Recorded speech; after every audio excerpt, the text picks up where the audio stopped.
এবার নিয়োগ মামলাতেও ফেঁসে গেলেন অনুব্রত মণ্ডল। পুজোর সময় বীরভূমের তৃণমূল জেলা সভাপতি অনুব্রত মণ্ডলের জন্য একটি খারাপ খবর সামনে এসেছে।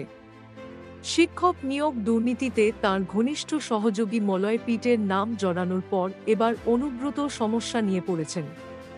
গরু পাচারের অভিযোগে ইতিমধ্যেই সিবিআই দপ্তরে হাজির হয়েছেন মলয় এবং এখন তাঁর গ্রেপ্তারির আশঙ্কাও তৈরি হয়েছে। সূত্রে জানা গেছে, মলয়ের মধ্যস্থতায় চাকরি প্রার্থীদের একাধিক তালিকা উদ্ধার করা হয়েছে, যারা বর্তমানে বিভিন্ন বিদ্যালয়ে শিক্ষকতা করছেন। সিবিআইয়ের দাবি, অনুব্রতের নির্দেশে সেই রেফারেন্স লিস্ট তৈরি হয়েছে। এই বিষয়টি তদন্তকারী সংস্থার নজরদারিতে রয়েছে এবং এতে অনুব্রতের রাজনৈতিক ভবিষ্যৎ আরও অস্পষ্ট হয়ে পড়তে পারে। এখন প্রশ্ন উঠেছে, এই মামলার ফলে কি অনুব্রত মণ্ডল প্রশাসনিক বা রাজনৈতিকভাবে প্রভাবিত হবেন? পুজোর সময় এ ধরনের অভিযোগ তাঁর জন্য একটি বড় চ্যালেঞ্জ হতে পারে।